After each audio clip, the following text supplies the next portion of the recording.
Hello guys, welcome you all to today's The Hindu analysis. So here in the first article, there is a news about the Parliamentary Standing Committee on Home Affairs that has put on hold the three bills that were aimed to reform the existing criminal laws. The bills such as Bharatiya Nyaya Sanhita that will replace the Indian Penal Code and Bharatiya Nagarik Suraksha Sanhita that will replace the Criminal Procedure Code. These laws such as Indian Penal Code and Criminal Procedure Code, they were British era laws. So these new bills are good step to reform the present criminal justice system. So let's study about what are these parliamentary committees and how do they derive their power from constitution as well as various laws. These parliamentary standing committees are the committees which are composed by the MPs of Lok Sabha, and in some of the committees there are members of both Lok Sabha as well as the Rajya Sabha. So these committees are formed to scrutinize the bills that are passed in the parliament, to make a detailed analysis of the particular bill. These committees are actually of two types. One is the standing committee, another is the ad hoc committee. The standing committee is a permanent committee where the members are they are either elected by the house or they are even nominated by the speaker or chairman of Rajya Sabha, and their term is for 1 year. Whereas the ad hoc committees are the non-permanent ones,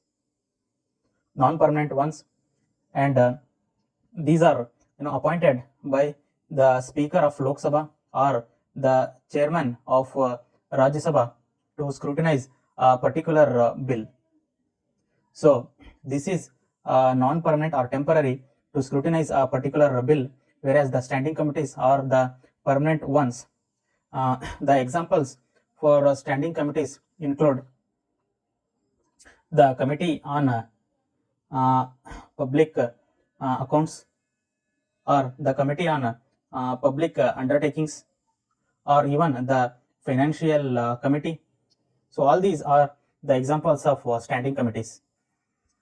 These parliamentary committees are regulated by Article 105 as well as Article 118 of Indian Constitution. The Article 105 deals with the privileges of MPs, whereas Article 118 that deals with the rules of conduct of business in the House. So parliamentary committees derive their power from these two articles of Indian Constitution. So let's see what are the functions of these committees. First one is these committees, they will scrutinize the bills that are introduced in the parliament in both houses, Lok Sabha as well as Rajya Sabha, in detail. And the second one is they act as mini parliament, where the MPs who are elected or nominated, they will discuss on these bills and they will take the impartial opinions, as they are not under the observation of the party's whip. They are not under the party's whip, so that's why they can discuss openly. They can discuss openly, as well as they can even give their inputs to these bills. So this makes these committees as mini parliament, as well as these committees will put check on government. These will hold the governments accountable to the parliament. So as these committees will scrutinize the bill in detail, they are able to hold the governments accountable on behalf of the parliament. So these are some of the functions of these parliamentary committees. So the next news is about the Karnataka Forest Department that has launched a centralized wildlife crime management system. So this may not be important from the perspective of prelims or even for any of the state government exams, but our friends who are preparing for IAS exam or KS exam, they can use this as an example in the forest protection or the wildlife protection, or even the role of technology in management of forest. So here in this news, the Karnataka Forest Department along with the Wildlife Trust of India, they have launched Hostile Activity Watch Kernel HAWK system. It is a software platform to monitor all aspects of forest and wildlife crime. So I request you all to note down this as an example, and you can quote in your answers. That will add value to your answer. So you need not go through this in detail, but you should know that this technology is useful in the wildlife crime management system. So the next news clipping is related to the social consciousness, a huge differentiator for business. Again, this is also a very good the example from the perspective of the corporate governance. That is a topic in our GS2, as well as this can also be used in our ethics paper as an example for ethics in corporate governance.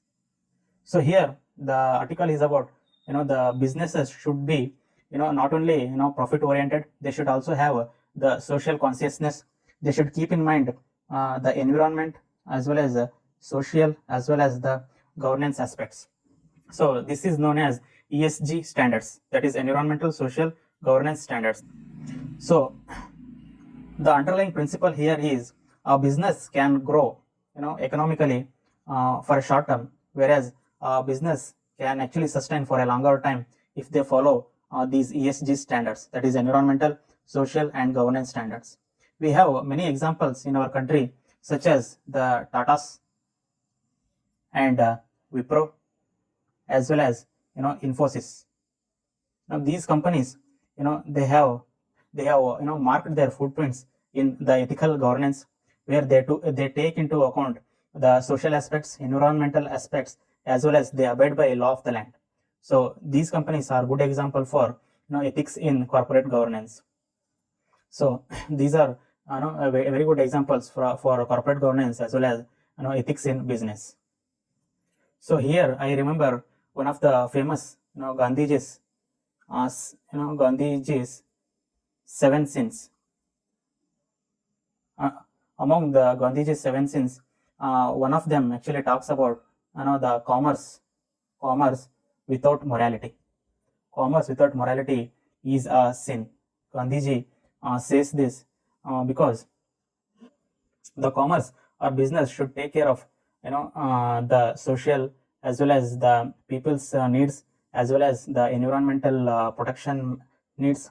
All these need to be taken into account. That is, morality should drive the commerce rather than only the economic gains or only the profit motive. So this Gandhiji's sin also you can use in your ethics answers.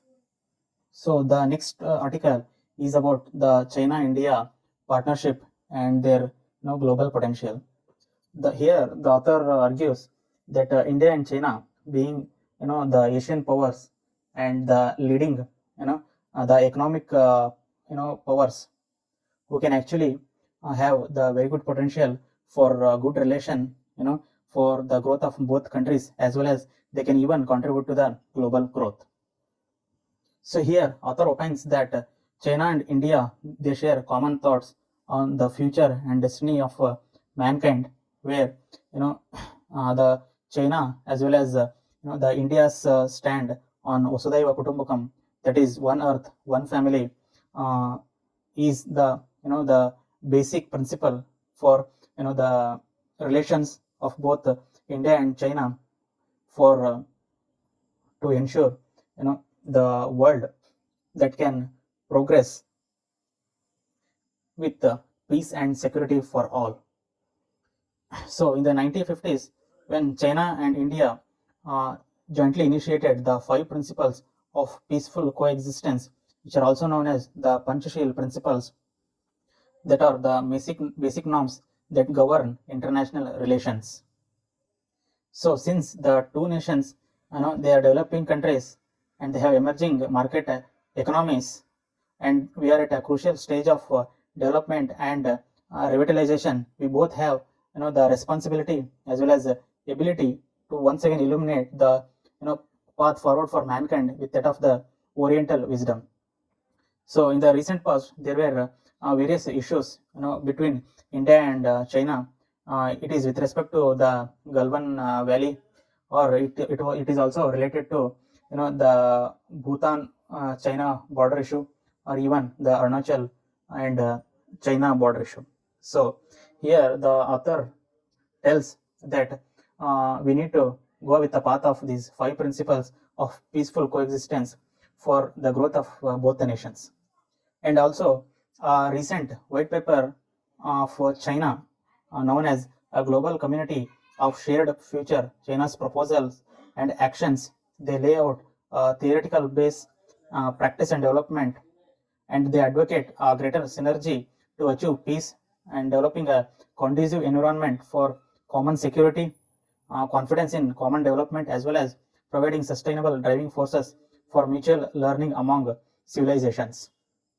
And also, this vision of a global community of shared future is also included in the UN General Assembly resolutions, as well as these are also the part of the SCO and BRICS mechanism. And both the countries should support the open world economy that reflects demands and represents the interest of developing countries. So both the countries need to reject this unilateralism, protectionism, decoupling, as well as zero-sum game. So you need to note down these keywords so that you can use them in international relations questions. So in international relations, these keywords are very important. Now, when you write these keywords, that will give weightage to your answer, as well as you can even form the answers based on these keywords only. So please remember these keywords, that is unilateralism, protectionism, decoupling, and zero-sum game. So where unilateralism refers to the decision by a single country for its own self-interest, as well as the protectionism means a country will come up with the tariff barriers or non-tariff barriers to protect its own economy, as well as the decoupling. The decoupling means it is a dissociation from the relation with other country. So you need to write down these keywords at one place so that you can use them in international relations. Also, both the countries should follow the peaceful development path, and we need to follow the path of peace, development, cooperation, as well as win-win results. So only by working together we can actually pursue the peace, as well as safeguard the peace and even share the peace. So such sentences, you can use them in your conclusions. So you should be able to actually recognize which words, which sentences you can use in your answers, so that that will make your answer impressive. So through these steps, we can foster a new type of international relation by building a global community of shared future. Emerging countries and established powers can avoid falling into the Thucydides trap and build common ground and achieve even the common development for different civilizations and for countries with different social systems. So here the word Thucydides trap, that means the war that arises when emerging power try to replace the existing power. So that is known as Thucydides trap. So here the author argues that countries should uphold the principle of mutual respect, equity and justice, as well as mutual beneficial cooperation to build a deep global partnership based on equality, openness, and even the cooperation. So to reach these goals, we need to practice the true multilateralism. Once we practice this true multilateralism, we can be fair and free from the domineering practices or the hegemonic practices, and we should abide by the one international order which is guided by the United Nations, and we need to abide by the international law as well as rules of the world. to, and we should abide by the principles of the UN Charter. So once we follow these principles, we can promote the common peace, equity, democracy, as well as freedom of humanity, as well as you can even respect this diversity, and the countries can independently choose their social systems and development paths. And here the author opines that China has contributed to build the global community with their initiative of the Belt and Road Initiative and the Global Development Initiative. Though India is against these principles, please do not quote these as examples of building the global prosperity. So with all these potential of both India and China, they are the natural partners to build global community of shared future. And when India and China work in hand with the global development, security and civilization initiatives, we can actually bring peace, universal security, and common prosperity. So this is all about the analysis of this editorial. So here there is another article about the high-speed internet in urban areas. Our Honorable Prime Minister says that 80% of India's urban population has access to high-speed internet. So this high-speed connectivity has improved because of Digital India initiative. So and it has given rise to the businesses and the online education, as well as the online payment systems. So all these are a revolutionary step in the digital governance. So around 80% of Indian urban population has got access to high-speed internet technology. So this news you can use as example in digital governance in our GS2. So this digital access, it has increased the ease of living, as well as it has improved the education because of online education system, as well as it has helped in telemedicine to improve the healthcare access, as well as to use online maps to find the locations. So all these are the uses of the internet. Although the internet access has improved in urban areas, the rural areas still lack in internet connectivity. So we need to take the leapfrogging steps, though some of them have been introduced, such as the PM Vani, as well as the internet connection to panchayats, which need to be implemented fastly, so that the rural population will gain through this high-speed internet. So in the next news, there is a news about rice and mango exports by 19% in April-August period. Though this news is not actually important from our exam point of view, what we need to know about is there is an organization known as APEDA, which is known as Agricultural and Processed Food Products Export Development Authority. So let's study about this organization known as APEDA. So this organization known as APEDA, it was established through the APEDA Act, known as the Agricultural and Processed Food Products Export Development Authority Act in the 1985. So under this act, this organization was established, and it comes under the Ministry of Commerce and Industries. So you need to remember this fact. It is very important from prelims perspective. Also, one need to know about a basic thing, like when an organization is established through law, it is called as the statutory body. Statutory body. When a body or when an organization is established through an act or through the law by the parliament, it is known as the statutory body. And when an organization is established through constitution, it is known as a constitutional body. And when an organization is established through government resolution, which is not a law or an act, then it is known as the non-constitutional or even the non-statutory body. So this basic knowledge you should know. And so let's see more about this APEDA. So as the name itself suggests, this organization actually is an authority, to promote the exports of, the processed agricultural food, where they will regulate, the registration of, the industries, as well as the exports of, the value added products. So what we need to remember is, they will promote the export of, the value added products which are mentioned under the schedule of the act. Under the schedule of the act, there are many of the products which are actually mentioned. So they will, mainly promote, the export of these products. Also, you need to remember that this organization will regulate the import of sugar. Also, this organization will carry out the inspection of the industries which are mainly of meat based and various other, the meat products. So they will monitor even these industries as well.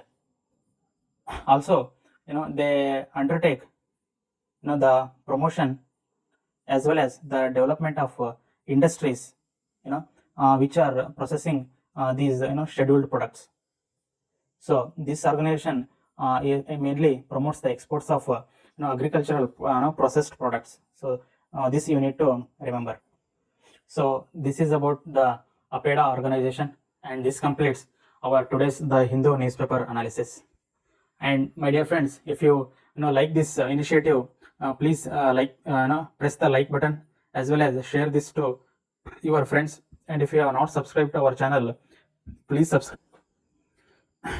And I hope you all are studying well. If you have any queries, please drop me your query in comment section, and I will definitely come back to you. Thank you very much.